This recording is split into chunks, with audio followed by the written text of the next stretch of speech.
I like to live very dramatically in my life and wear my emotions on my sleeves. And that's just kind of like what I need to do to get myself out of bed every day, is just give myself this kind of like blockbuster movie type of mentality where it's like, I'm going to do right today. I'm going to win. Falls downstairs. Yeah, fall down. Go. Yeah.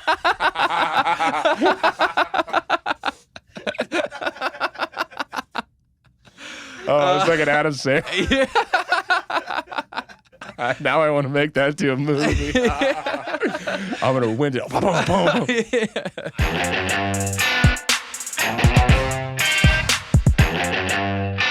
This podcast is brought to you by Blaker Brewing. That's right. We got an official beer of the podcast, you guys. Thank you so much, Blaker. I truly, truly appreciate it. And if you guys haven't heard of Blaker Brewing, then you're missing out. Okay. Located in Atwater and Ceres, this brewery not only offers delicious tasting beer, but it also has great events that bring the whole community together. So this October, you guys, on October 8th, make sure that your calendar is cleared out because BLAKETOBERFEST 2022 is happening. Now, this is located at the Tarmac in Atwater, California. Now, there's going to be beer, there's going to be games, there's going to be live music, cocktails, Stein challenges, and so much more. Now, if you are interested in this event and you want to buy tickets, please go to their Instagram. That's at Blaker Brewing, or their other one, at Blaker Tarmac, and you could click on the link in their Instagram accounts, and that'll take you to Eventbrite where you can purchase your tickets. Once again, you guys, make sure you have October 8th cleared for BLAKETOBERFEST at the Tarmac in Atwater. Thanks again, Blaker. This podcast is brought to you by Woofstock. Yes, that's right, Woofstock, you guys. New Beginnings is hosting the second annual Woofstock Saturday, September 24th from 10 a.m. to 3 p.m. This event will be held at the Merced County Fairgrounds, and it is completely free. There's going to be over 70 vendors there, amazing food trucks, bands, and all proceeds from the day will go to New Beginnings in helping local animals. Now, this group and this organization they do wonderful things, you guys. Now, this group of volunteers works to foster and rescue animals, assist with medical needs like injured animals, and grants vouchers for low-cost spay, neuter, and vaccinations. Now, there will be a raffle, and tickets can be bought right now for the event. The 3 grand prizes are a weekend getaway to the coast, a 75-inch smart TV, and a staycation with dinner and a movie here at the fabulous El Capitan Hotel. Now, if you're interested in buying tickets and for more information, please contact Mindy Martin at 209-756-4650. That's 209-756-4650. Or you can email her, woofstock2021@gmail.com. Once again, that's woofstock2021@gmail.com. Thanks again, Woofstock. This podcast is brought to you by Kreepy Kawaii, a locally owned art gallery located at 1742 Canal Street here in downtown Merced. Now, Kreepy Kawaii features art, spray paint, events, and when I'm saying events, she is putting on for the art community of Merced, you guys. She is bringing people together. She is always having new people in her shop, always promoting new and different work, and she's just a great, great person. So thank you, Patty, for sponsoring this podcast, and they have tons more stuff in there. They have clothing, they have Asian import snacks, and they just have so many cool things that Patty creates herself. Now, if you guys want to check it out, you can visit the website, www.kreepykawaiidesigns.com. Or you could follow her on Instagram. Once again, that's Kreepy Kawaii Designs for her Instagram. And I just can't recommend this enough. Please go check out Kreepy Kawaii Designs. Thanks again, Patty. This podcast is brought to you by Lisa Haynes. She's a home loan specialist that helps you prepare to jump into one of the most exciting times of your life. That's right, becoming a home owner. Now, if you have any questions, if you have any concerns, or if you just want to see if you qualify, you can reach out to her by her phone number at 209-769-1877. Once again, that's 209-769-1877. Or reach out to her on Instagram at Coffee and Home Loans. Once again, that's at Coffee and Home Loans. Thanks, Lisa. This podcast is brought to you by Worknet and the Merced County Workforce Development Board. On this podcast, we often talk about how people in the Valley made it, or how they are successful, or how they started a new business, and what drove them to do these different things. And with Merced County, Worknet provides people with career advice and job information. It also provides training that they might need in order to change careers. 3 years ago, I was on my way to become a teacher, and then I jumped into something and I thought it might be too late. It might be too late to switch careers, but it wasn't, you guys. And that's what this organization is doing. It's helping assist you to, find that new job, find something you're actually passionate about. Now, in order to find Worknet services, they are provided through Merced County, and it's completely free. So it's a no-brainer, you guys. It is completely free. Now, they have helped hundreds of people and small businesses every year, and you can check them out at worknetmerced.com. Once again, you guys, if you're interested in this program at all, please visit worknetmerced.com, and they can help you. Thanks again, Worknet Merced. And thanks for tuning in to Central Valley Podcast. I'm your host, Micah Daly, and if you're new around here, this is a show where I highlight the talented individuals who live within the Central Valley of California, as well as people in general who are passionate about what they do. Welcome to Season 4, you guys. I am so happy to announce this season and that it is finally starting. A few things that are different is that every single podcast, we're going to have a musical performance, okay? So it's kind of like a late night show where they have their musical performances. So that's something new about the show. Other things that are new about the show, you might see this giant pile in front of me if you're watching this on YouTube. But we have Kreepy Wine, Wine of the Podcast. We have Juno Coffee, Coffee of the Podcast. We have some great CBD products like from the Sisters of the Valley. And we have an official beer of the podcast, Blaker Brewing. So thank you guys so much. I truly appreciate the support. And I am just so excited to get this season started. So coming up next is our first musical performance by Iron Chef Wheeze and his song, Ain't No Way. Yeah. Said ain't no way, yeah. There ain't no way, yeah. Hey, big shout out Central Valley Podcast. Ladies and gentlemen, I go by the name of Iron Chef Wheeze. Got a new project out called As We Speak, man. Make sure you go check that shit out right now. Okay, yeah. Ain't no way I'm getting cold. Ain't no way I'm getting old. Ain't no way I sell my soul. There ain't no way. Yeah. There ain't no way I'm finna fold. Ain't no way I'm getting rolled. Either way I'm striking gold. There ain't no way. Yeah. There ain't no way they bout it. Ain't no way my vision clouded. Ain't no way my table crowded. Ain't no way. Yeah. There ain't no way I'm slowing down. Ain't no way I drop the crown. Either way I get around it. Ain't no way. There ain't no way I'm sleeping today. Backward to the face, I smoke my problems away.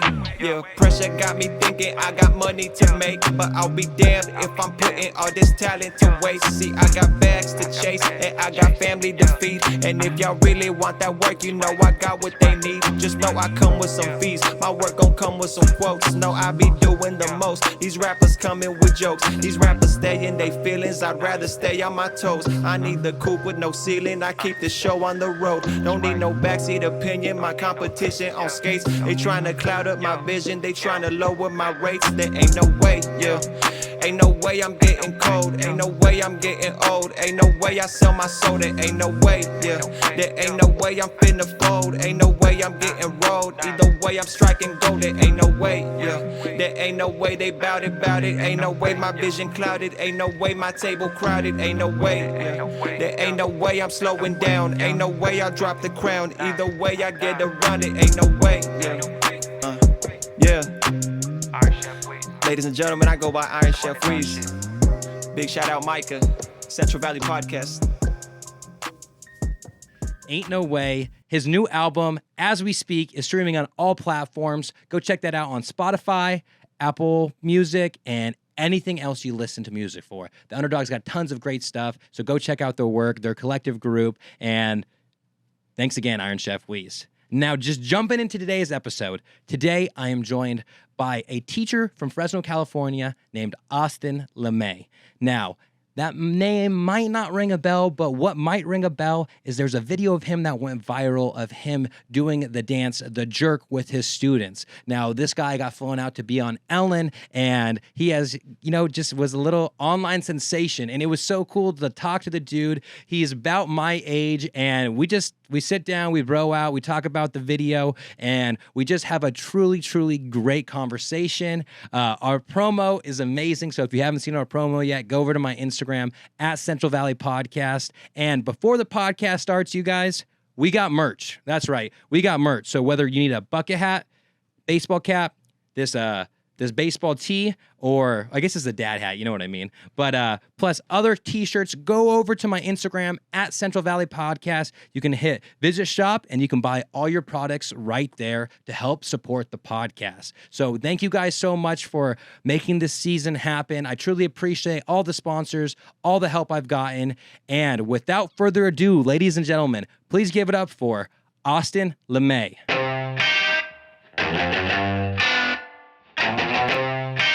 This is it. Real talk and whatnot. Real talk. That's it. Real talk. Real talk. Real talk. Of it, you know. But I appreciate you coming down from Fresno to Merced, you know. I appreciate you to having our me. little headquarters here of the Central Valley Podcast. This is like a legit setup that you have. Yeah, exactly. I did a couple of the guys being dudes podcast, the guys right? being dudes were really awesome. They have a cool setup in Clovis, like this whole barn setup where it's like somebody, I think like a friend of theirs, or maybe it's a family member of theirs. They have this like outdoor barn with a bar setup and everything. So yeah, I was gonna say it looks like a bar. It was really cool. It was a really cool setup. It almost looks like a wedding venue. I feel like I'm in the JRE right now. Yeah, hey, we got the red curtain, man. Yeah, So, we got Jamie. we got Jamie. over here. yeah, exactly. This is Yeah, sweet. And then when you're talking to this, just kind of keep it like a little Gotcha. fistful from your mouth. Course, You can of move course. it around to Got wherever it. it works. Yeah. So why don't you introduce yourself for people who may not know man. who you are? So my name's Austin LeMay. I am the Campus Culture and Activities Director, which really means I just am a leadership teacher at Tenaya Middle School in Fresno. I know there's a Tenaya Middle School up here in Yeah, Merced. honestly, because I was watching a couple interviews of you, and he kept saying Tenaya Middle School. I was like, I know it's not here, Yeah, but exactly. I keep on thinking Tenaya. So down the here. way a little bit in Fresno, but I mean, my most recent claim to fame is I went viral a couple months ago for being Being a jerk? dancing, being a jerk, being a real mean teacher.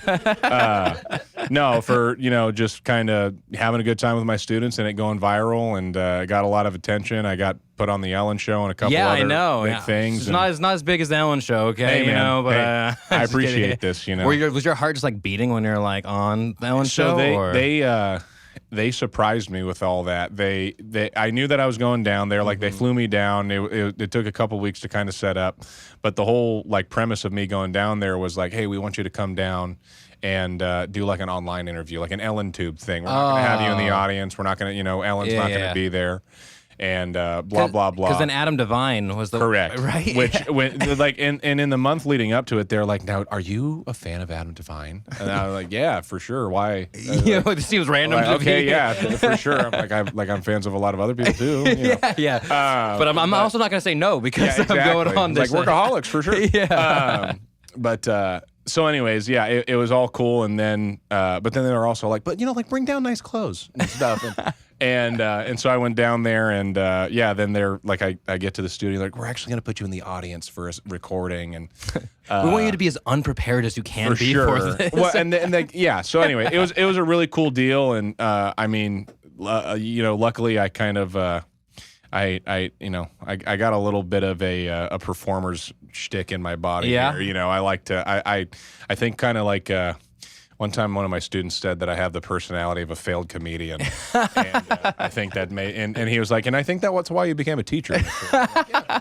Touche. You're like, thank you. I guess. I think. I appreciate that. I was like, that hurts my feelings a little bit, but it also seems like a compliment because I'm kind of funny. Well, he knew exactly where I was coming from, I guess. But I like to be a little bit of a performer, I guess, and it definitely kind of feeds into my teaching habits a little bit. But everybody said I did a good job, and I think I did a good job. You could definitely, if you focus on it as closely as I have over the last couple months, I definitely got like a nice layer of a little sweat going on. But that's just natural. Yeah, exactly. I run hot. And then because you won money, right? But is that money for you or is it for something? They gifted me money, and it was for me to do as I will. Oh, okay, gotcha. I didn't know if it was like for something. I know it. Like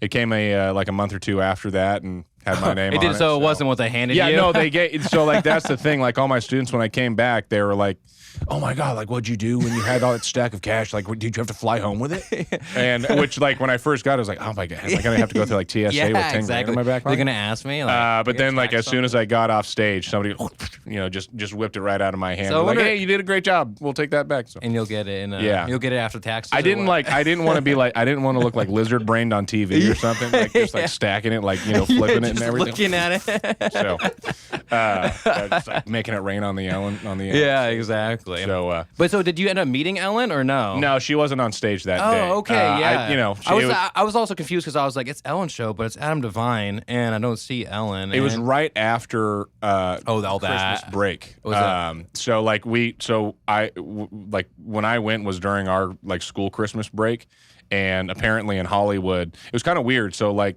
the video got posted in the beginning of December. I had like that was the 3 weeks that we have school between Thanksgiving and Christmas, which is already a crazy enough time as it is.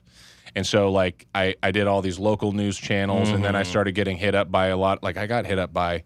You type in your name, you freaking. But like The Amazing Race, the television show, wanted me to audition. Really? A couple of like cooking shows wanted me to audition. I auditioned for The Cube. Have you heard of that one? Yeah, I have heard of that one. Yeah. I think it's hosted by Dwayne Wade. Yeah. I auditioned for it. I didn't get it, unfortunately. But I did it like a couple of other things. So anyways, so like it was weird. So I had all of these interviews and all these different things that happened like right as the video went out, and then Christmas happened, and apparently all these TV shows and everything take a Christmas break like schools do. Oh, okay. So gotcha. like I got kind of depressed during Christmas. I was like, oh, I guess like 40 million views and like is only like a 3-week lifespan or something. Yeah, and then the yeah. day after New We're Year's, keeping it going 6 months later, man. I guess, but yeah, thank you guys. I appreciate this. Hopefully this keeps me alive. I've been losing TikTok followers. I don't know how to. My wife and my mom are all like, so what are you gonna do next? I'm like, I don't know if lightning strikes twice on this. Yeah, one. you're like, This might be I it. guess I'm just a teacher now. But yeah, no, back to Rio.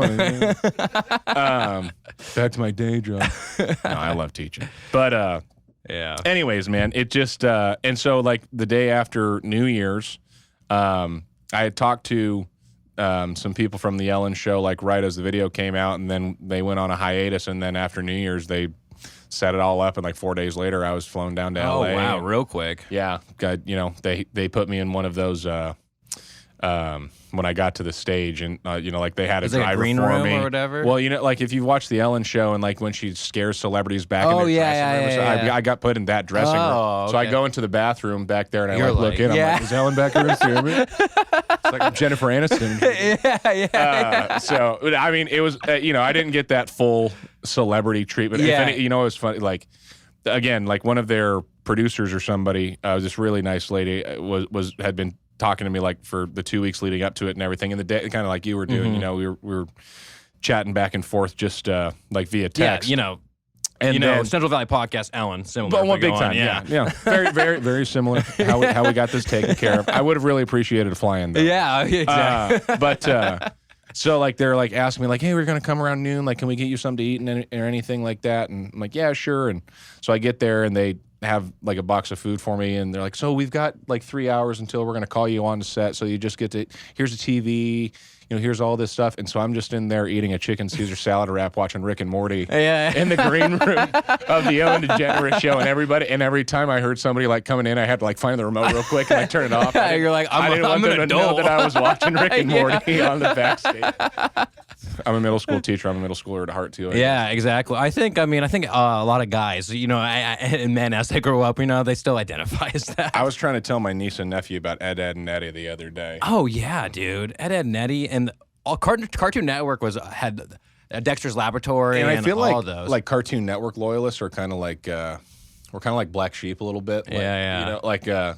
we like Cartoon Network people and Disney Channel people. They're not the same. No, yeah, not yeah. at all. Nickelodeon's Not at a all. little bit easier to cross over, Yeah. but Disney was like, realistic, super cheesy shows. Yeah. And then, but then there's, what is it, Johnny Bravo? The most random. Johnny Bravo, Boy Meets Girl. Yeah. Cow and Chicken. Yo, Cow Chicken, yeah. Was Cat Dog on that one? Or Cat Dog was Nick? Nickelodeon. But that could have I love Cat been. Dog. Yeah, that Cat could have Dog been. was like a rejected like Adult Swim Yeah, premise or something exactly. like that. Yeah. For sure. But then you go to Nickelodeon and you got like weird stuff like Ren and Stimpy or something. I could. Yeah, that I was know. a little too much. Yeah. That got How a old little are too you? much. I'm 31. 30. Oh, so Yeah. I'm 29. Or Oh, we're yeah, 29. beautiful. Yeah, we're all the same generation. Yeah, general age. Yeah, exactly. Because you said I saw one of your interviews. You were like, "Teach me how to jerk" came out my senior year, and I was like, "Well, I was in high school. I don't think I was senior." So you but, graduated 2011? Yeah, Okay, exactly. you're my brother's age, my little brother's age. Oh, okay, Awesome. gotcha. Very cool. Yeah. Like age people here. We Exactly. grew up with the jerk. exactly. Yeah, And so did that song just start becoming popular because of TikTok or something? I Or guess like, how it's- did the kids start playing it? So it started popping. I didn't have a TikTok before this happened, so I didn't know like what was trending or whatnot. But I saw some kids doing the jerk at school, and they started telling me like, and it's so funny too because like the trend before this Yeah, was what called was a it? devious lick. You guys hear about that? You see any of the? I mean, it's back at the beginning of this past school year, but did you see any of the news stories about students that were like? Go on. Like big time vandalizing their restrooms at school. Yeah, and stuff because like that? So I used to be a substitute for high school. Oh, and God bless you. Yeah. I mean, yeah. So Thank kind you- of what thank you you toured me from being a teacher. thank you know, for your service. yeah, exactly. Yeah. But yeah. So I knew from all because I have a whole bunch of friends that are teachers at the schools, and yeah, they were like one of them was just pretty much destroyed the bathrooms and like do the most ridiculous stuff. So that's right? that's what was happening like the couple of weeks before that, and so like it was funny because the whole I'm not I'm 31, so like we're not that old. Yeah. But I am very much kind of like. And now that I'm a dad too and everything, I'm like tiptoeing into that like fatherhood domain where it's like get off my lawn kind of deal. Where it's like TikTok's bad. Yeah, you guys have no idea. You're the worried about internet. getting hurt doing You normal guys want to have a job activities. someday? And because like a kid like literally ripped a sink off of the wall in our bathroom. Yeah, it pretty much was like one of the most damage you could do. Right. Anyways, so like I had just gotten off this whole like 3-week-long diatribe about like the evils of the internet and everything, and then I start seeing these kids do the jerk. I'm like, well, I kind of like that, and so like they were kind of doing, and it was the rate my jerk. Right. Oh, and okay. so like it was just gotcha. Kids. It was pretty much just like an excuse for kids to Dancing, rash on each other. On the internet. It was like 0.2 out of 10. Yeah. And then so like there was one video that happened where it was like a bunch of students and me all like spliced together that one of my students popped up and her video got like 1 million views over a couple Is of that when weeks. you came in looking all saucy in the very beginning? This was a video that didn't really get take any out as much. attention Okay, during gotcha. anything. And so that had kind of happened. And then like it went, I would say like in Fresno and around the schools and everything, kind of like locally viral. Yeah.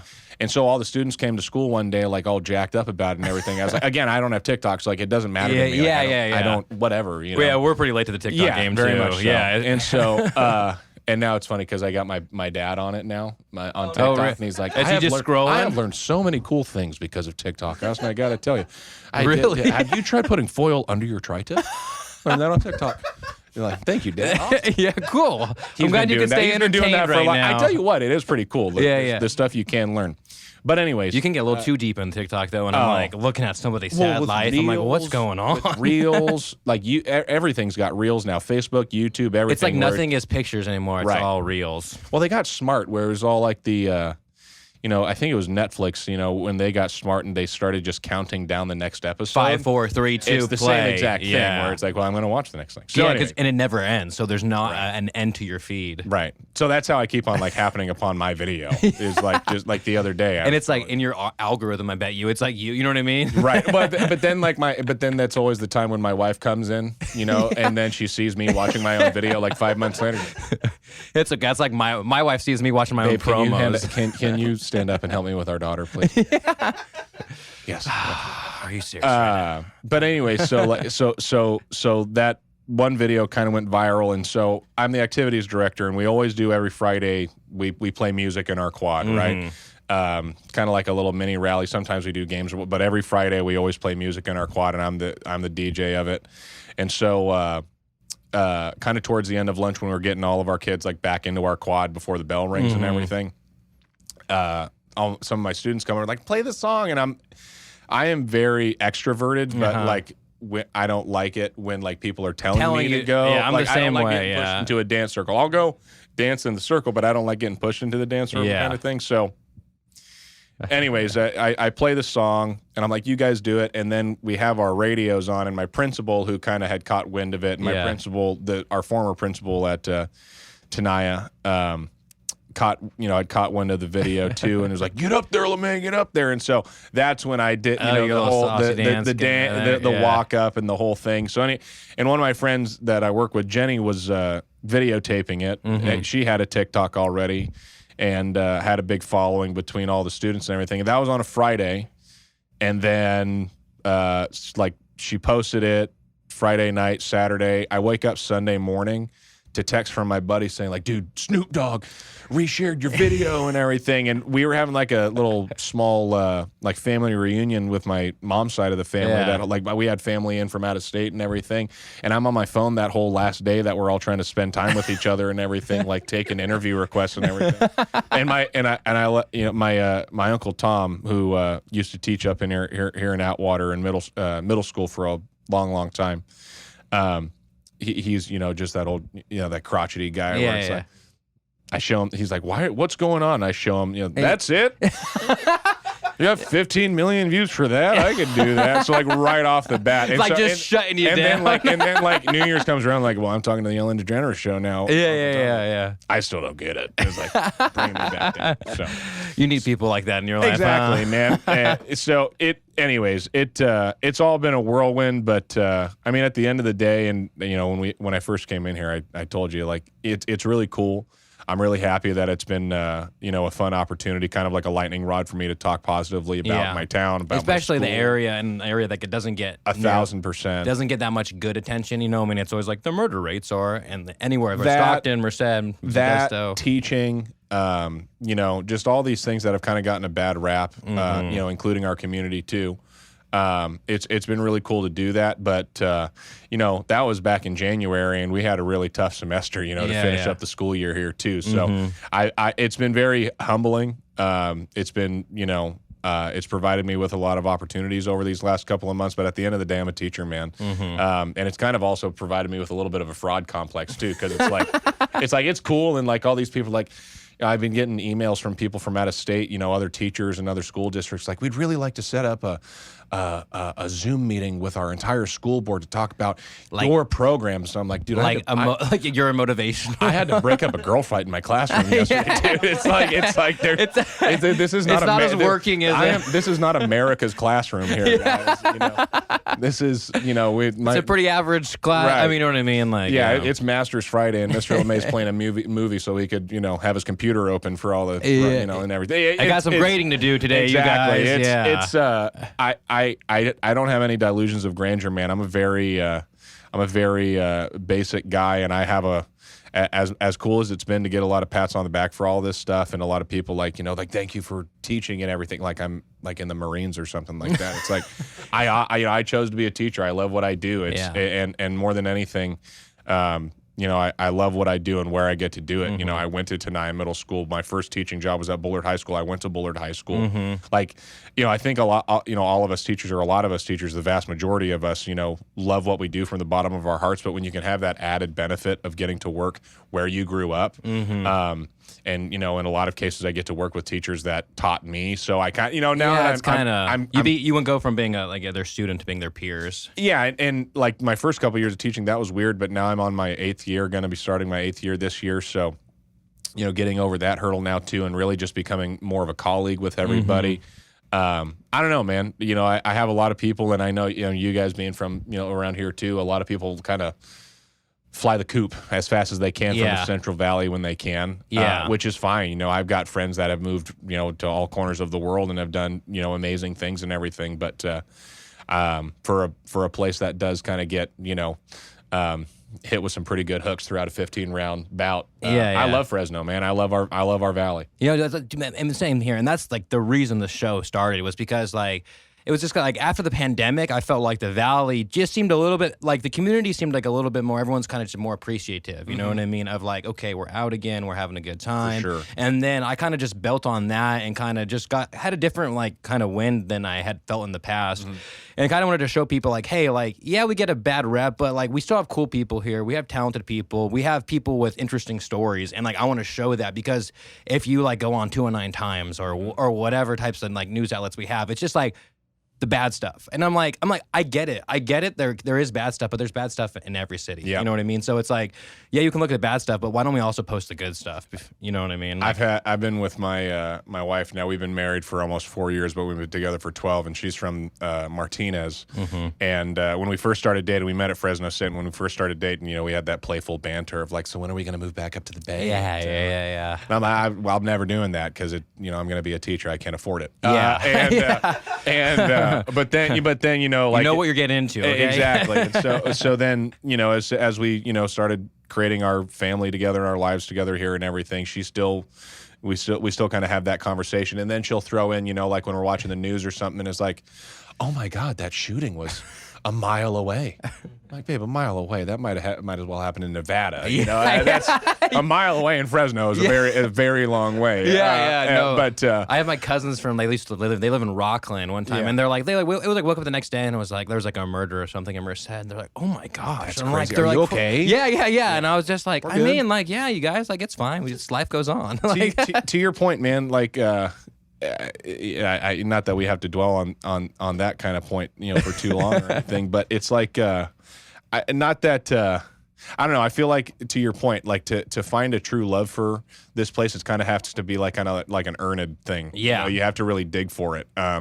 Like I love telling people, like, have you ever gone to downtown Visalia? It's a really cool happening spot. It's got this really cool main street, a lot of good places to go. But like when you drive through Visalia, it's like, no, nice airport for the crop duster. Yeah. And then you just keep on going through. But I mean, when you get in there, it's a cool place. Same thing with Fresno. Same thing with Merced, Modesto. Yeah. Modesto, right there by the big old hotel there, right smack dab in the middle of downtown. The DoubleTree right there is a great downtown spot right there. I've gone to a couple of weddings right there. But it's just the 99.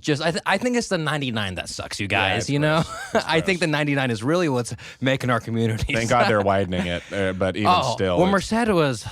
Whoever built 99 in Merced, they decided to build it above the city, which makes it so much harder to expand the lanes. And that's why, if you notice, like from like Turlock up, it's already done, and from Fresno that way, it's already done. But Merced's not because it's the hardest one to do. Poor guys, man. Yeah, and so really. And we take this time to interrupt the podcast. Yes, you guys, we have middle ad reads. This podcast is brought to you by Marcus Rodriguez. If you're looking to buy or sell a home in this competitive market and you're not too sure where to start, look no further than Merced's preferred realtor, Marcus Rodriguez. He'll make the process go as smooth and easy as possible, and you can reach him at 209-554-1715. Once again, that's 209-554-1715. Visit his website, www.myagentmarcus.com, or email him, info@myagentmarcus.com. Thanks again, Marcus. So it's the middle of the podcast. You probably have a lot of things on your mind, like that big pile of junk that's in your backyard. Well, that's where Be Junk Free Merced comes in. Everyone has stuff that is taking up space, but not everyone has the time or equipment to do something about it. That's where Scott Livesay comes in. If you have junk overtaking your garage, yard, spare room, or even a storage unit, give Be Junk Free Merced a call at 209-233-1519. Once again, that's 209-233-1519. Thanks again, Scott. This podcast is brought to you by Thore. If you're in the Central Valley area and you're looking to get a great tattoo, look no further than this dude right here. Thore is a versatile artist who specializes in black and gray realism. He's located in Merced at the Merced Tattoo and Piercing Company, and if you'd like to get in contact him, the best thing I can recommend to you guys is go into the shop on the 1st or 2nd of the month and make yourself an appointment in person. If you're unable to do that, then you can try to reach out to him on Instagram. That's @_Thore with 5 E's. So that's @_THOREEEEE. Stop by the shop. Thanks again, Thore. Yeah, that's Have why. fun with the split lane for the next 20 years. Yeah, dude. I mean, it's been like that for like Right before high-speed rail starts domaining your whole downtown area. Like, we lost the Chick-fil-A Isn't the guy. high-speed rail supposed to be like only going from like? Isn't it just the valley now? Like Yeah, they cut it out from like what the usefulness of it was going to be. It was going to be like I we're have going to no make it go to idea. the Bay Area and to LA, and they're like, nah, actually, we're just going to do the valley. I'm like, I don't think that's as useful as you guys I know it is made pretty it believe. crazy. It's. I mean, Fresno's kind of where it all started, like where the construction started. I mean, throughout the other parts, but like to see what they've already done in our downtown area to really kind of facilitate for it. It's cool to see like. You know, like they've kind of renovated our entire downtown district for that express cause, to think like more people are going to move downtown. They're going to be able to be a little bit more transient, you know, live in Fresno and maybe commute to the Bay or commute down south or something. So to see that already happen and take place is kind of cool, to kind of like revitalize a part of our town that desperately needed it. Yeah. But then, to know that like, oh, our great-grandchildren are going to be paying taxes on this, and they're going to be able to. Well, I got to, Grandpa, it's awesome. I got to Modesto in 12 minutes today. Really cool. Like, did you go anywhere from there? I went home.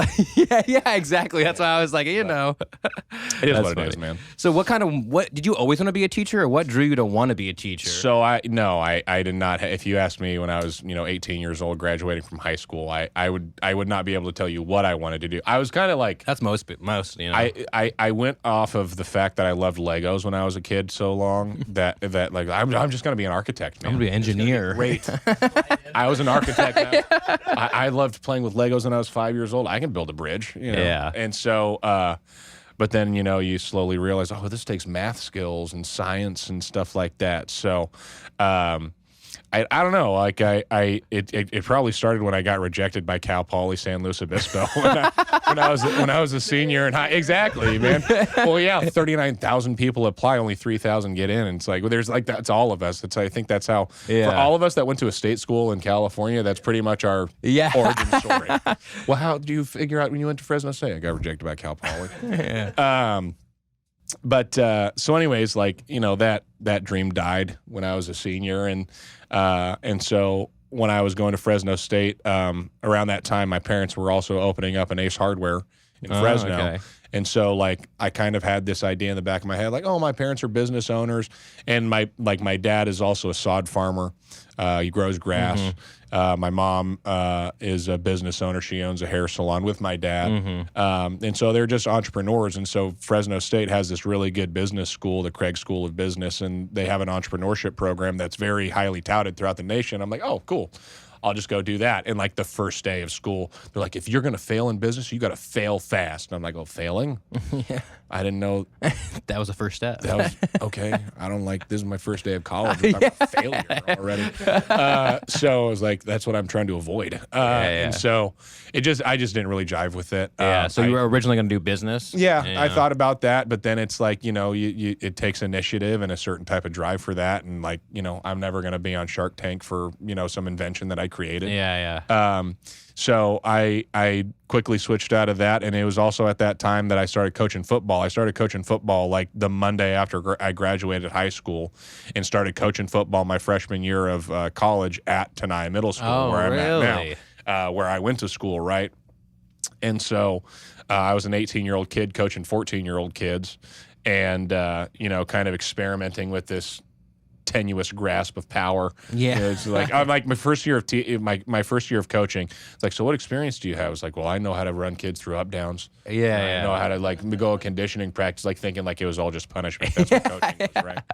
And so I got into that, and I started coaching for a couple of years, and I just got my general education out of the way at Fresno State. And when it came time to make a decision, I had already had a couple of years of coaching experience to kind of go off of. Like, I really love coaching. I think I have a knack for it. And then I got my degree in English education, actually, so I'm an English teacher, which thank God I became a teacher, because I don't know what else I'd do with that. Yeah. I majored in the language that I speak. It's cheating. Thank you, Mom and Dad, for paying for that education. So like, but like I come from a line of teachers on my mom's side of the family. A lot of my my grandma, a couple of my aunts, a couple of my uncles. That's the same thing on my family, my grandparents, my aunts and uncles. And that's why I was like, oh, I guess I'm just going to become a teacher. And like, it's so funny to like know that I went through my entire adolescence, like knowing that was their job and like knowing that they loved their job, and it never even came into like an idea that maybe I'll do that, right? It was like, no. And all these people that like changed my lives and helped me out through. It's like, golly, man, you guys are awesome. Okay, I'm gonna go be a doctor. Who like we all universally don't like going somewhere. Yeah. So when I start, and like that was very important too, like kind of understanding like it's okay to not really have an idea of what you want to do when I was that young, and like also having the educators and the family members and all those people that were like, it's okay to switch majors when you're 20. I was gonna say, yeah, I switched majors like 3 or 4 times when I was in college. And it's because it's like I was gonna be a history teacher. Like I don't like that. I'm like, I'll get my A in business administration. Okay. And then I went to like ASU, and it was just like business, and I was like, oh, I get the calculus. I was like, I'm not gonna do this, and like ended up doing educational studies, which is basically just like social sciences. You know what I mean? Yeah. And then it wasn't until so then I was like gonna be a teacher, gonna pass the CSATs, do all this stuff, and like it was always like I was doing because I thought I should do it. You know what I mean? One of those things. And then it was like kind of once I graduated and I had been subbing for a year, I was like, wait, what do I actually want to do? For sure. You know what I mean? And like I hadn't touched a camera or done photography or videography, but it always interested me. Like I remember being 18 and thinking, oh, that's what I want to do. Yeah. And then for one reason or another, just kind of didn't do it, you know what I mean? And so I was like, well, I'm 26 now. I still have time, so it's now or never. And then thankfully I did, because now I do it full time. And like would not have thought I could do that. That's like what I try to tell my students all the time, man, is like this constructed idea that you have to have it figured out what you want to do for the rest of your life when you're 18 is so unfair. Yeah. And it's not the reality either. It's like you get told that until you're 18, but then like when we let you go from high school, it's like, oh, no, you do whatever you want. It's like, I know we've been telling you this very strict, rigid guideline for the last 12 years of your life, but you actually have freedom of choice. So, anyways, like I really I built great relationships with my players, and really. I had a foot in the door already, having gone to school in the area, and where Bullard and Tenaya are located in Fresno, is the Northwest Fresno area, and it's just like it's where I grew up my whole life, and a lot of people that I grew up with were still there, family members. I was coaching cousins or siblings of people that I grew up with, exactly. Yeah. So it's really cool to just kind of have that foot in the door, and to kind of stake the beginning parts of my career off of like 20 years experience already, and just rapport building with all these people that I know from my part of town. But then what's really cool too now is that like now that I have my foothold and have kind of become a professional in that particular part of town, now I'm starting to work with all these other people from all these other schools throughout Fresno, because Fresno, just like Merced and all these other towns in the Central Valley, are way bigger than you give them credit for. Oh, yeah. You ever gone to Bakersfield? Yeah, Bakersfield's massive. It's huge. Yeah. You've got Fresno Unified School District. You got 74,000 students in there and over 100 schools. It's the 4th largest school district in the state, which means it's probably like 9th in the nation. So, when you've got over 6,000 colleagues to collaborate with and everything, it's just really cool to know that you're in it with all these other people that are really just trying to like make every day better for other people. Yeah. Because that's what teaching is at the end of the day, to me. And it is, because so when the pandemic hit, I was like applied to be a substitute, right? And then they were doing the whole thing where there's having cohorts. So you have like for the older teachers or teacher who didn't want to do, you're supposed to be the in-class teacher, and they're teaching online, right? And so they just like threw me into the wolves. They're like, okay, this is what you're going to do. And then the teacher I was talking to was like, oh yeah, this is your class now. Like I quit, just letting you know. Like, and like, I was like, wait, what? Like what's going on here? Cause it's like, I was teaching English apparently, you know what I mean? So many of those stories these last couple of years. And so like, I was just, but like, it was kind of like, I was like, the least of everyone's problem at the time, you know what I mean? So no one was really paying attention that I was like, and I was like trying to talk to people, and they're like, no. And then I finally talked to the principal and multiple people, and they're like, okay, like, well, we'll pay you for an extra period. I was like, okay, whatever. Gosh. But one of the teachers like came up to me, and she was like, hey, listen, like, don't worry about all the curriculum, anything like that. She was like, all you got to try to do is make impact on these students' lives. She was like, if they can just think back and be like, oh, Mr. Daly did this for me. He was only our teacher for 2 months, but we liked him. She was like, that's the best thing you could happen. She was like, so just think of it that way. She was like, don't worry about grading or doing all these other things. She was like, they can't hold you to anything, because you're not like you're not supposed to be here, but you are. You know what I mean? So I was like, cool. Yeah, and I think that's kind of like when you talk about why like right now we're in such a crisis with a teacher shortage and people not going into the career field, and you have this double-edged sword of this large exodus of not only people retiring en masse, but also people just leaving the industry en masse because of all these things that we've been dealing with. But then also just we're not replacing it with young teachers that are going into the career field. It is kind of a job that kind of chews up and spits people out. But I can't.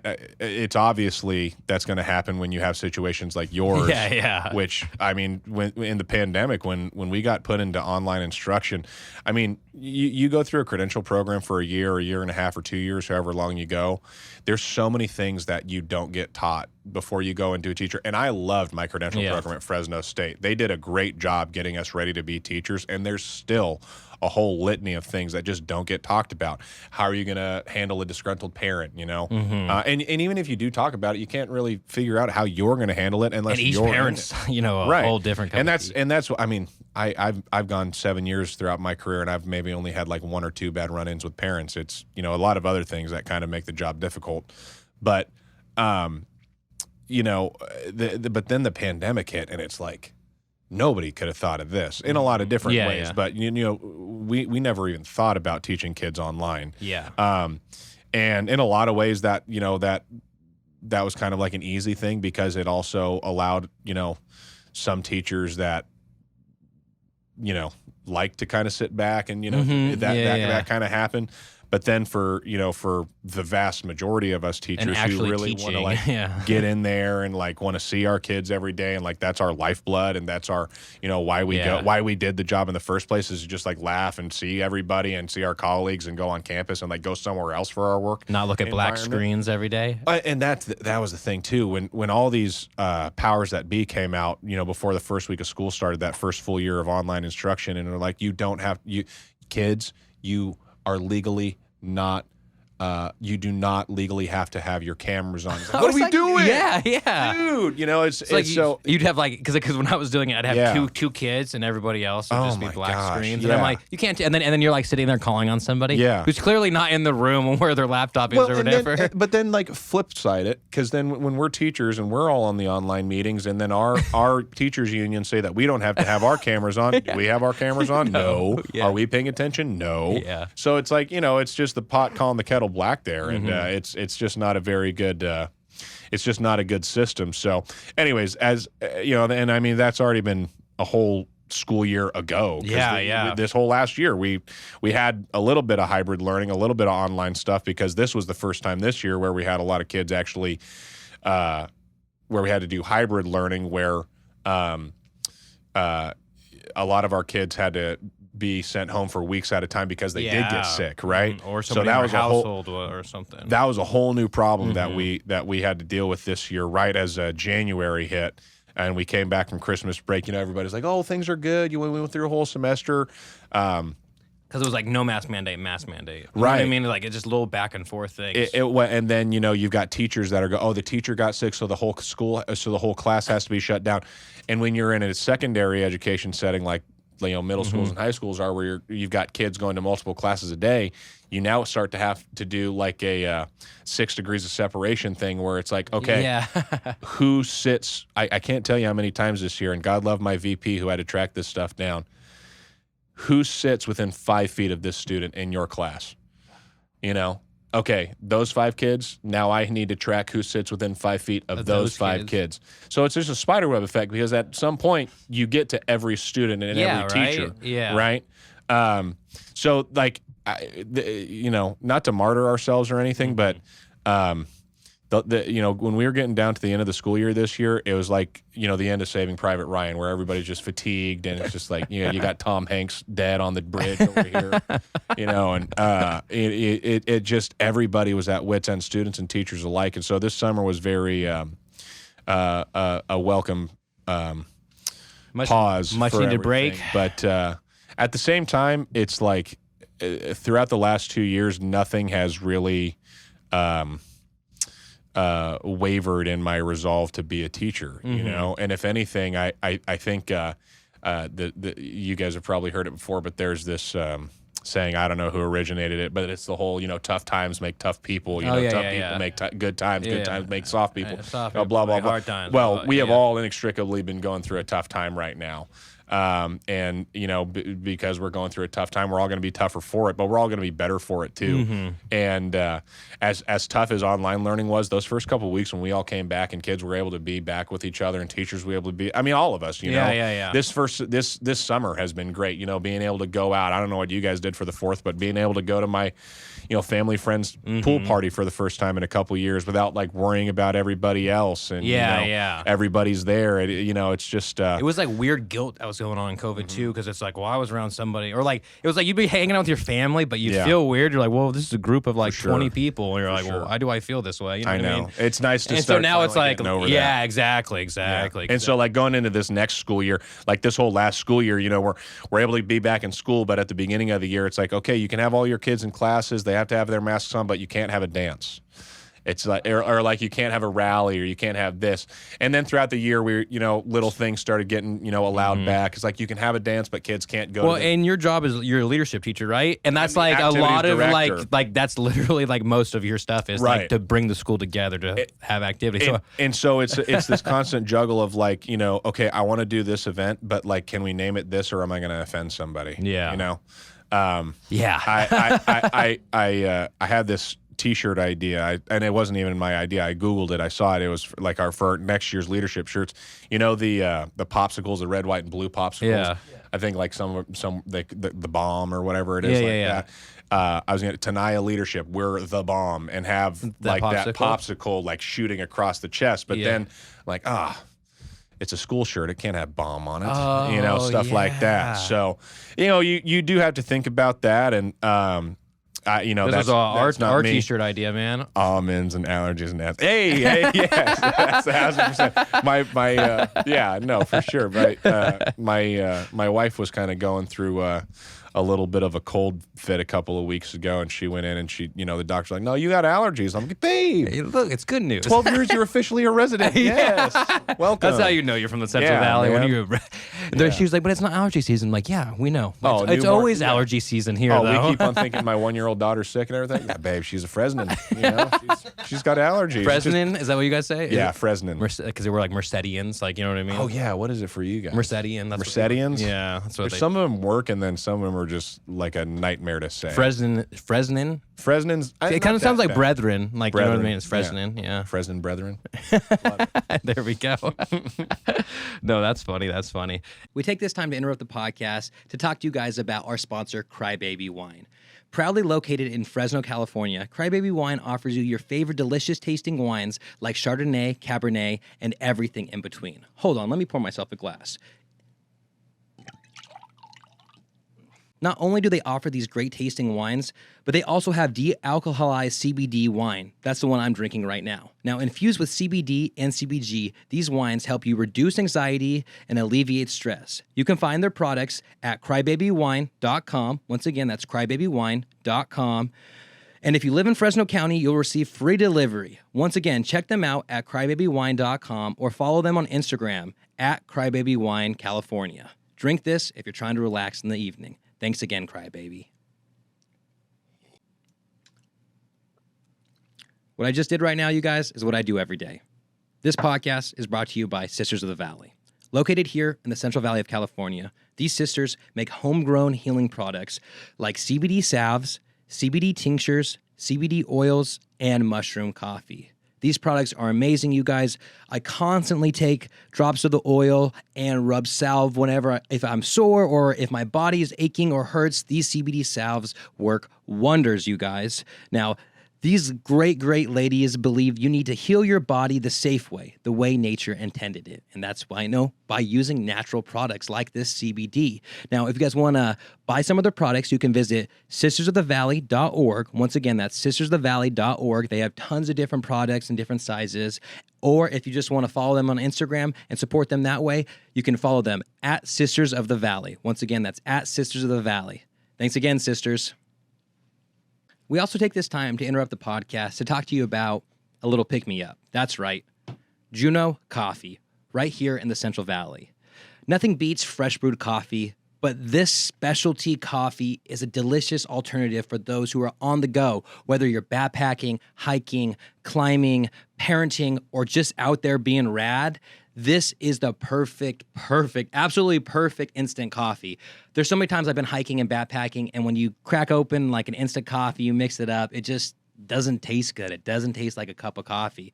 But this Juno Coffee tastes exactly like a cup of coffee. He has taken his time, perfected this recipe, and it is delicious.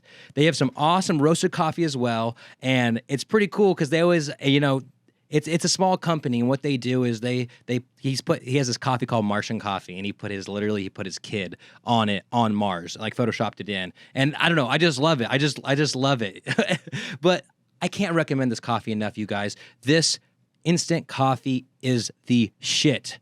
You can find them at drinkjunocoffee.com. Once again, you can go to drinkjunocoffee.com and order it, or you can follow them on Instagram at drinkjuno. Once again, their Instagram is at drinkjuno, and if you want to order this amazing coffee, you can go to drinkjunocoffee.com. Thanks, Juno Coffee. And so with you being leadership teacher and everything else, like how have you kind of like when the video went viral and everything like that, was it hard to just get your kids just to like, go back to normalcy of like, hey, I'm still your teacher, you know what I mean? Or did you have a pretty good... It was probably more difficult for me to go back to normalcy because I kept on like wanting to reference it. Like, it's like, again, like I said, like I do kind of have like that performer itch in me, like, that delusion of grandeur where it's like, I hear a good rock song when I was a kid. I'd air guitar in the mirror, like thinking what it'd be like to play in front of 100,000 fans or something like that. So, like it was kind of cool to have that moment. And, if like somebody famous would like reshare it or something like, guys, did you see it? And like the kid's like, no, we don't care anymore. So you're 4 trends ago, LeMay. So, no, it was very, I say that, but the kids were very excited. For a couple of days there, it was pretty tough. You guys have me and Ed's up here, right? Yeah. Me and Ed's, the first week the video went out, reached out, and they actually fed our whole school. Oh, damn. So like that, a week after the video popped out, they came to me and they're like, so we're kind of between giving you free pizza for a year or wanting to do something for your school. I was like, you guys are going to save a lot more money if you feed 800 kids right now than giving me free pizza for a year. I might take the whole chain down. So they I'll come every single day and get a pizza. I will rip you down. So they came through and delivered like 200 pizzas in one day and fed the entire school.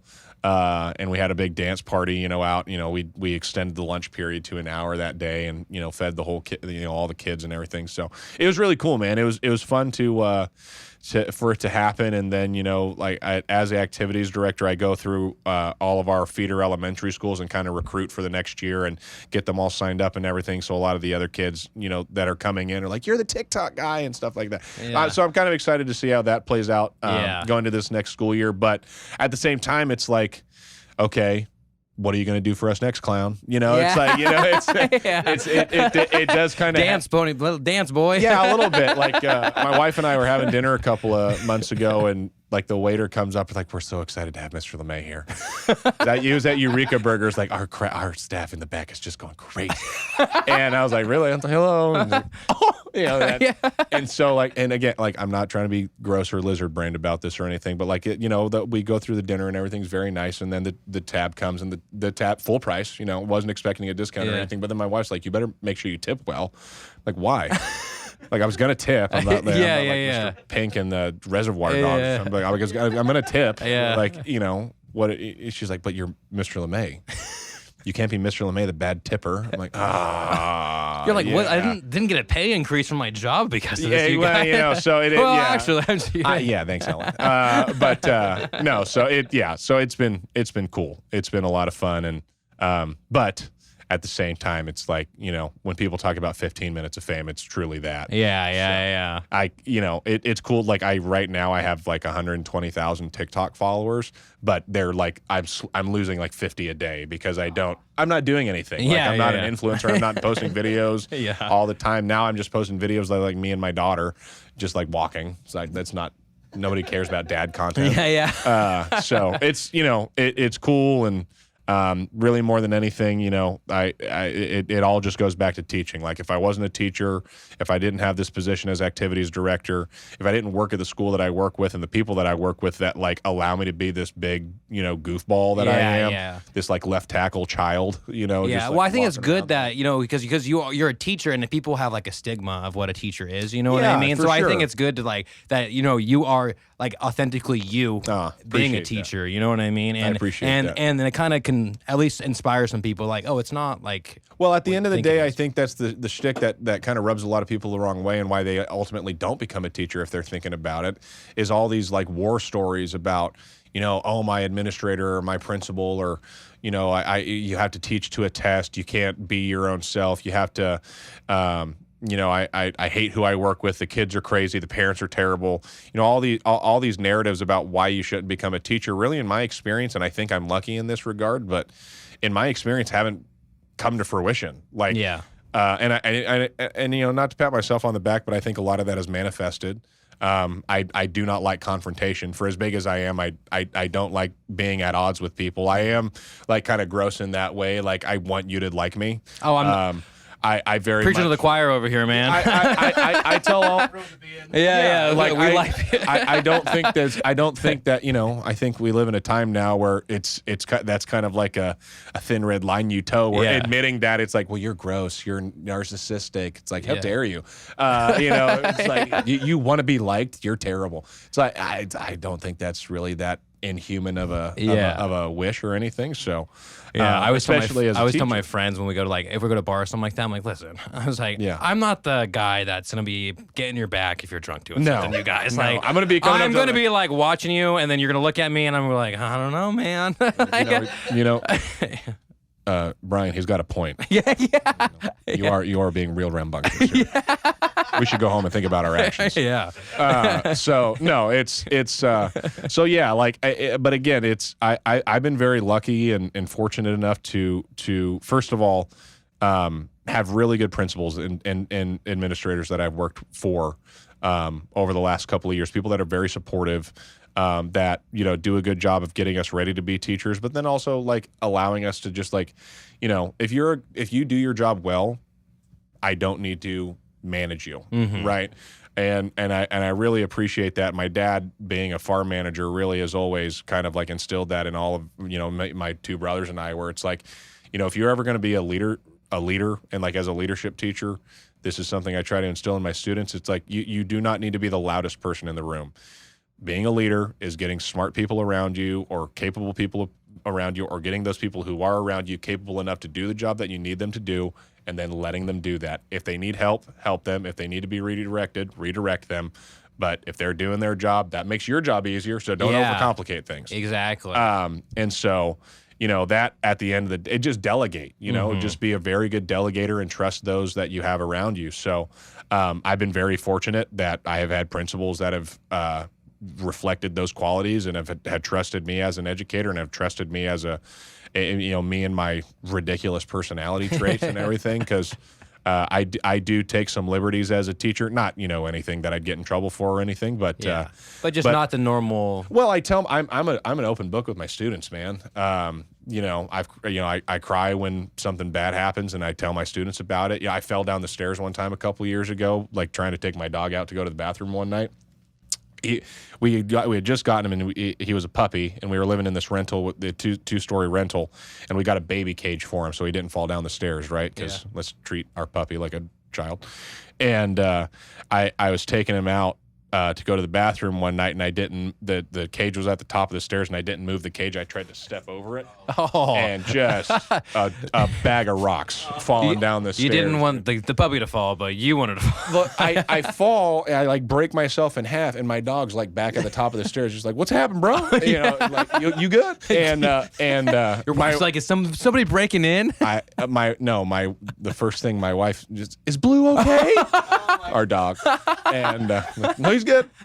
It's good. I need a cadaver's ACL in my right knee right now, but I'll be okay. But anyways, like the first thing when I took self inventory and realized I wasn't incapacitated, my first thought was like, God, this is going to be hilarious to share with my students. And they're gonna laugh at this. Sure, go to school that day and tell them about it, and they thought it was hilarious, and that probably took up like 20 minutes in each of my classes. That And then I day, was gonna just say, 'cause I each talked about time that. were you getting better at telling the story? You know what I mean? Again, so I'm a failed comedian, so Yeah, there's my exactly. audience. 6 periods getting some real good material. Because I've had some good like college professors, and I felt like it was just routine of them. Like, at this moment I'm gonna tell this joke because this is what it Tuesday 4 p.m. classes, college professors are on it. Yeah, exactly. Or if you ever take a night class, they're like real loose about it. Well, that's why I need to start getting better about lesson planning, so that I could start taking one-liner notes and I'm gonna have a whole year to work on this material. We got this.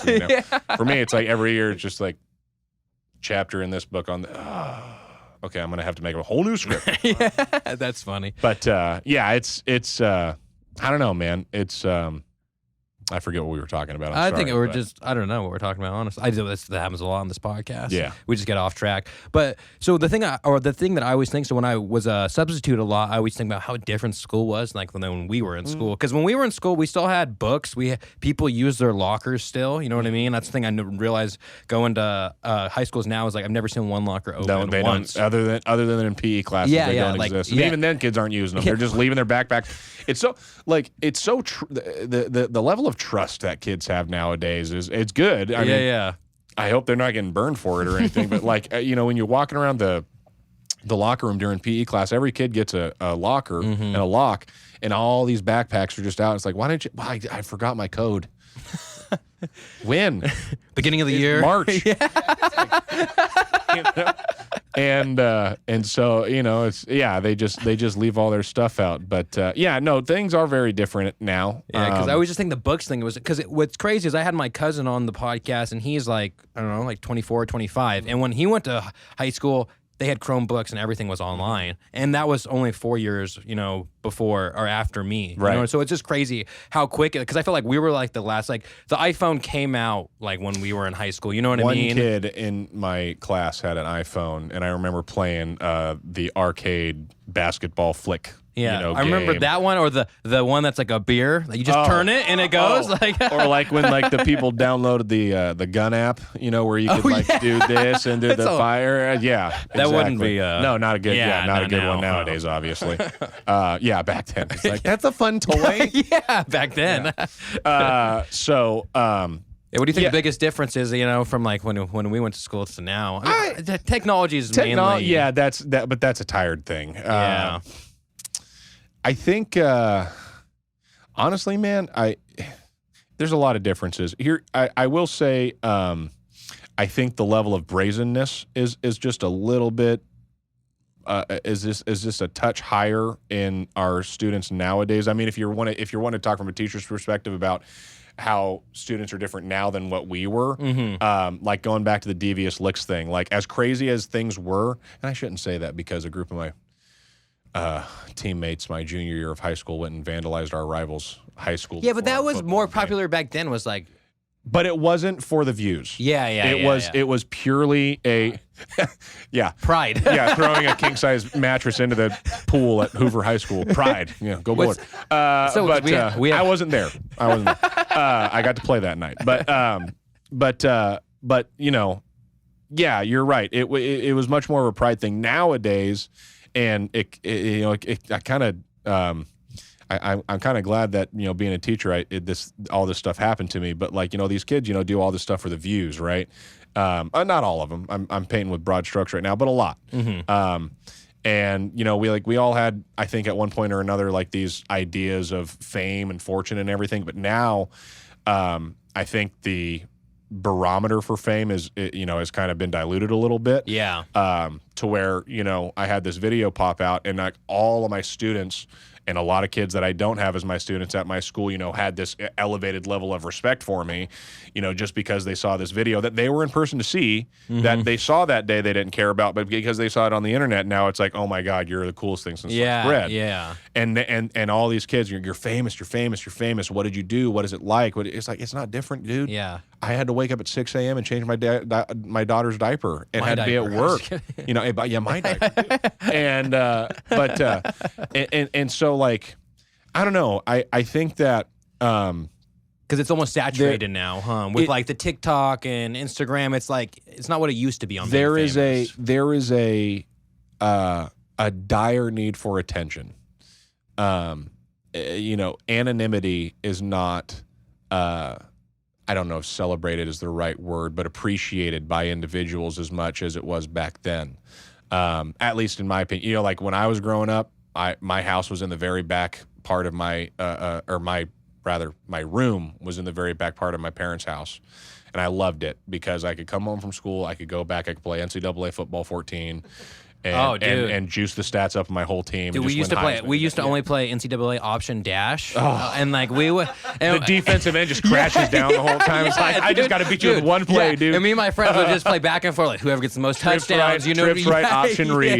Just like play stack up that side. They haven't invented the defense yet to follow this thing. Aren't they doing NCAA again now? I Finally? hope so. I will buy I have not bought a game console or a video game since NCAA football 14 came out with Denard Robinson on the cover. I used to play NCAA all the time. And I'm an Ohio State fan, and I bought it. There's a Michigan quarterback on the front of that last copy, but I love that game. But so, anyways, I don't know. Like I said, I hate painting with such broad strokes, but social media. I mean, again, not to go back to technology as the craziest thing, but when we as teachers are dealing with behavioral issues, 90% of the time we're dealing with things that we can't control because it's happening on the internet. Yeah. And that was another big, real negative offshoot of the COVID shutdown and everything is, when we were online is, we were still dealing with behavioral issues, but now we were dealing with things purely online and purely things that were happening at home. Yeah. And that limits our ability to do things down to about zero. And now that we have our, every kid before COVID, we were not a school district that had technology in all of our students' hands. We were still, textbooks and everything. Now every student has a laptop, and every student has Microsoft Teams, and every student can chat each other at all times and create groups and everything. Well, these bully groups and everything started popping up, and we get all these alerts whenever these words are flagged by the system, by this artificial intelligence. Okay, gotcha. And so we get, again, our administrators and our counselors and all these other people get all these notifications about these kids just talking wild stuff to them. And then you get these, I don't get those notifications, but what I get is DMs from my students or, on Instagram or on Teams or whatnot saying, hey, this bad thing is happening, Mr. LeMay, because I found out about it. What can you do? I've had to call the police, to go do wellness checks a couple of times over the last couple of years. I've had to call my principal or, do a blast text at like 11:30 at night to, file like a missing persons report a couple of months ago because a student told me that another student ran away from their home and their parents can't find them, stuff like that. And, things have definitely kind of, gotten a little bit more hectic than the first 5 years of my teaching career. But if anything, I feel that has promoted a even greater need for even more and even greater teachers. Yeah. And not only teachers, but like, more adults that are just willing to be good people around, our youth. We've got this big debate right now in Fresno Unified about putting SROs, on-campus police officers back on our school campuses after the Uvalde shooting. Yeah. And so our school board just voted to put armed police officers back on our middle school campuses after they were taken off of our school campuses after the George Floyd murder. So we had them. They were taken away, and now they're put back. And there's a lot of people that are for it. There's a lot of people that are against it. My viewpoint is simply that's another paid adult on campus who, in my experience, our SROs have always been great advocates for positive culture change on the school campus. You'll say what you will about it from a safety aspect, but if you put good people in positions to do good things for others, I don't really see a problem with that. Yeah, exactly. Hire more lunch staff people, hire more custodians, hire more front office staff people, just hire more people that are going to create that culture in the school that you need, especially in this day and age. Because like the whole thing with social media, like yeah, it's great and it's fun and everything like that, but obviously there's all those bad things as well that can come with it. But more importantly, I feel like it's just like there's no off switch on it. You know what I mean? There's no like, oh, I've had enough. Like where like when we used to go home, you might play NCAA for 4 hours, but you're not on your phone scrolling aimlessly for 4 hours, getting sucked into That's or fine. seeing what everybody else says. Yeah, I'd rather kids do that all day than just talk smack on Yeah, on each yeah. other No, all day. exactly. That's what I'm saying. And to your, at the end of the day, when we talk about all these issues and everything, society's issues, I don't see any other battlefield to combat society's issues on, greater than at the school level, because those are, not to sound like a Disney movie or something, but that's our future. These young people are going to be, voting, interacting with us, working with us, our colleagues, our bosses, or our employees in the future. I love knowing that I've been teaching and coaching for so long now that I'm now working with some of my former players, and in a couple of years I'll be working with some of my former students, and hopefully some of our work has inspired them to do that or other good things that are going to help make our world better. I don't know. I get real tired of how much complaining people do, all of us, me too, without being solution oriented.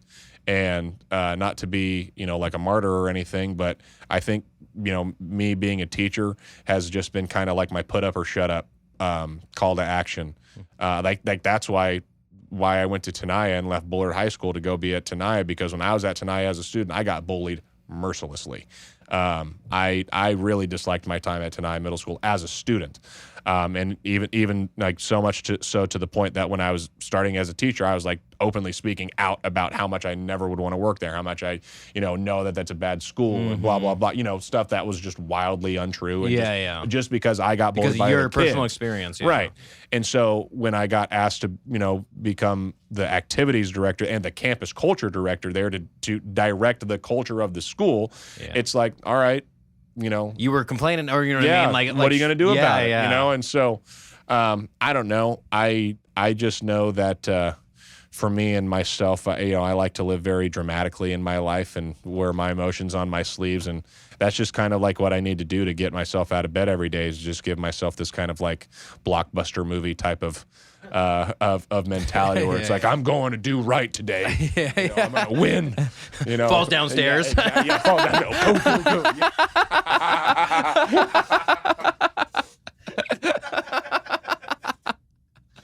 Oh, it's like an Adam Sandler.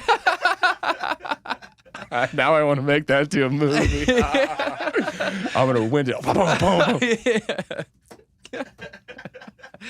Oh, really? Oh, that. I was watching Office Space the other night, dude. You ever watch the movie Office Space? Yeah. And just when he's going to work and just he keeps on trying to drive to cut lanes and to go into traffic, and the guy on the walkers, what keeps just, I don't know. Just No, I feel ya. That's so funny, man. No, that No, I agree. Honestly, Austin, thank you for being here, dude. Thank you guys, I man. appreciate it. It was a blast. I'm really glad we ended with that freaking great laugh. Absolutely. Yeah, I appreciate what you guys do, and thank you guys for giving me a time to, just talk about my love for teaching, and for, like my family has roots in the Central Valley, and we are rooted in the Central Valley, and you guys are too, and I appreciate you guys just giving voice to all of us here. Exactly. Everybody has a story. Everybody has a cool, passionate. They're just so overlooked, and I just am happy to be able to have this platform. When we started this, it was like at a room in my house, and like never did I think it was going to turn into something that. And it's not even like it's like that big or anything like that. It's just cool that people are noticing it, and it's becoming a thing that's bigger than me. I feel like just keep on working, man. Yeah, exactly. You guys are doing a great thing, and I love what you guys are doing. I can't wait to see what you guys keep on doing, man. Appreciate that. Appreciate Austin, you guys, man. Thank you very much, man. Thank you.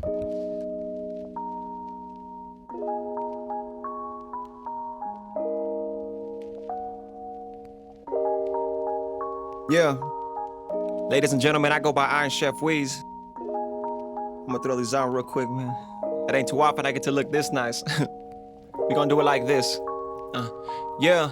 Hootie hoo, lil' birdie, who is you? Coming at me with this real seductive view. Your energy's on 10 and you ain't got nothing to lose. You told me I look sharp and I told you we cutting loose. Plus I heard it from a friend that you were single for the night. I told her say less, let's run it back and kick it like it's pay less. You looking like the bomb and Lotus flowers, the fragrance that complements the cadence. Yeah, and I'd be lying if I told you she ain't looking fly. Pretty hair, pretty face, I'm just a simple guy. But she the furthest from that. She real exotic, she got morals in fact. The type of shorty that won't cut me no slack. She make me work for it. A couple shots of Casamigo was the first choice. That I forget to mention that the booty's like a Rolls Royce. She's so classy, so wavy like a bag of chips. Asked if I could come a little closer, so I grabbed her hips. She digging my steez, I'm digging the vibe. She keeping it sweet, I'm keeping it live. We know what time it is. Now she got me cheesing like I'm floating off the cannabis. She threw it back, cracked a smile and asked if I could handle this.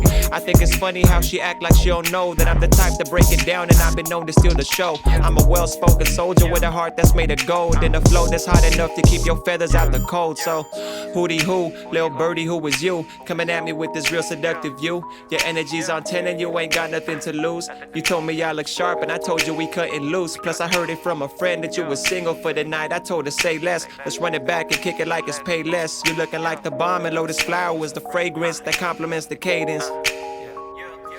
Damn, it's 1 a.m. and now we grinding to some dance hall. She told me we should grab another drink before the last call. I got a feeling if we take another shot, I won't be coming home alone. But like I said, it's worth a shot. She told me she don't chase, but she attracted to a good man. Her friends are left a little after 12, but she in good hands. She told me she ain't never felt this type of way about a man that she just met. But shit, I'm smoother than the slow jams. Before the night had ended, it had started off with no plans. I'm glad we got familiar with the program. I'm glad I got the chance to pull up on you looking fly as can be. The Uber told me he was pulling up 2:45. It's looking like some risky business, but the feeling is free. It's part of the plan. She eating out the palm of my hand. She told me that even though I made the best of first impressions, she ain't never been the type to do the one night stand. Like damn, hootie hoo, lil' birdie, who is you? Coming at me with this real seductive view. Your energy's on 10 and you ain't got nothing to lose. You told me I look sharp and I told you we cutting loose. Plus I heard it from a friend that you was single for the night. I told her say less, let's run it back and kick it like it's pay less. You looking like the bomb and Lotus flowers, the fragrance that complements the cadence. Yeah. Yeah. Central Valley Podcast. Big shout out to Micah, man. Merced, California. We out here.